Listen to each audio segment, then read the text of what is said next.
Hey friends, it's Hope and Healing Homestead. I'm Jill. Glad you could be here today.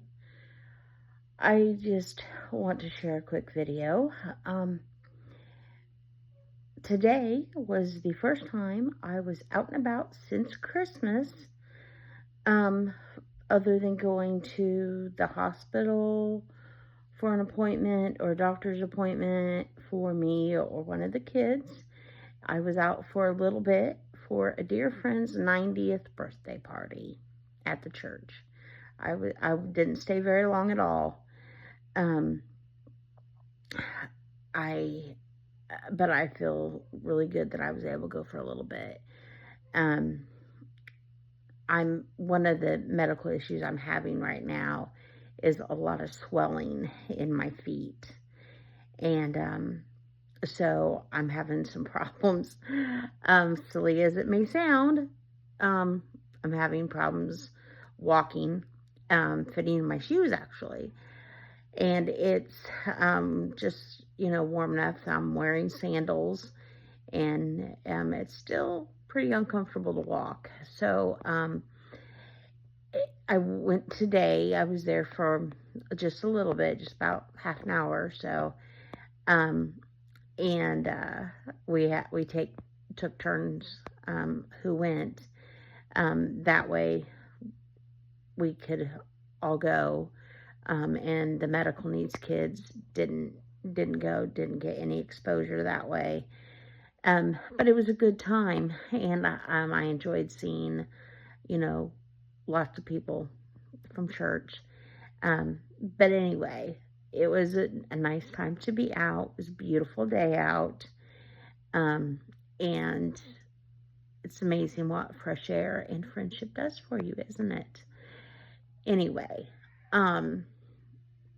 that was part of what I was going to say today.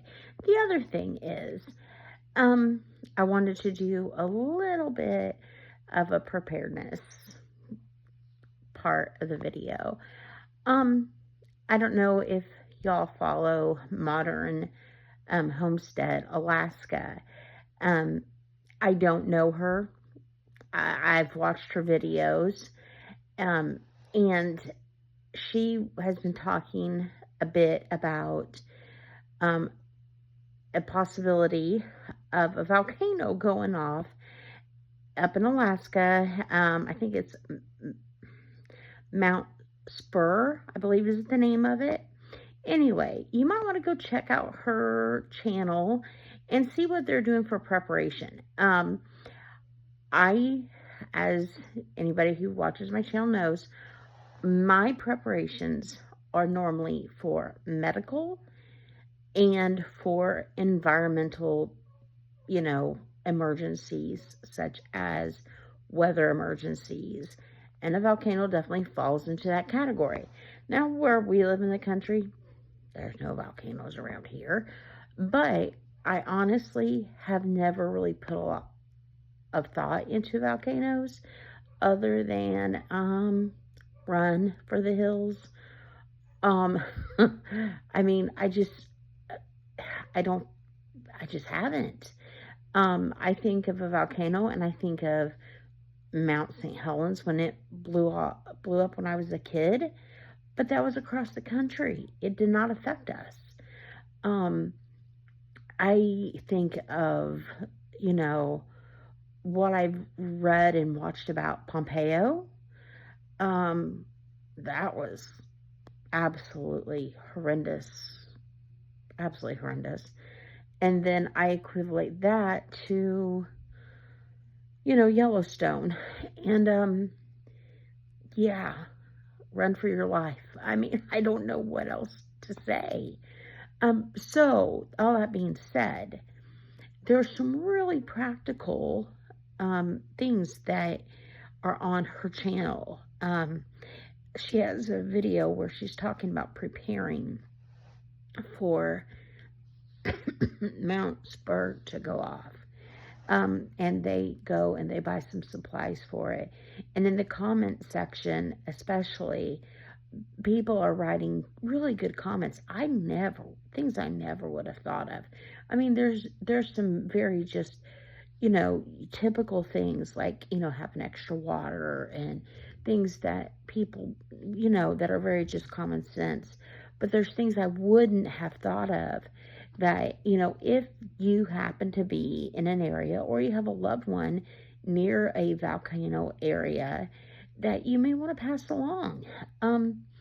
Like I said, I've just never given much thought to a volcano because I'm nowhere near one. And unless like Yellowstone would go off, the chances of a volcano affecting me are slim to none. But with that being said, I do live in an area that has been very frequently affected by tornadoes in the last few weeks. We got a lot of tornado action. A couple of years ago, my county had deaths due to tornadoes. My area has issues occasionally with flooding. I live in the New Madrid seismic area. So, I think about those kinds of things. I don't live in hurricane area, but hurricanes shoot off tornadoes. So, there's some interchangeable things. All the fires that have been going on, well, everywhere now, I guess, scattered in all kinds of places. My point is, natural disasters, a house fire. I mean, those things can happen anywhere, anytime, to anyone. And medical emergencies, health crises can happen to any of us anytime. That's why those are the things I prepare for with emergency preparedness. I have, as you know, multiple very fragile medical needs children, and quite frankly, I'm pretty medical fragile myself. I just tend to forget that at times. But it's we need to think about those things and get a little prepared. I just want to take a moment and thank God for provision and giving us the intelligence to think these things through and have other people talk about it so that we can think about the things that we wouldn't have thought about before. Because I'm telling you, I never would have thought about anything dealing with volcanoes, and it probably would never affect me. But maybe it'll affect one of you. And maybe passing the word for people who might live closer to one of them, that maybe it'll help you. I don't know. But I think that's what YouTube is all about. Passing positive words and passing good information. I mean, there was one thing in particular that just really stood out to me, and it was about how to help your pets, particularly your dogs, and because of their soft paws. And it was something I never thought of, but it was so logical. And I'm just glad we have this platform. I mean, I'm glad. It's a godsend. So anyway, that's all. This is Hope and Healing Homestead. And I just want to say God bless, and we'll see you real soon. Bye now.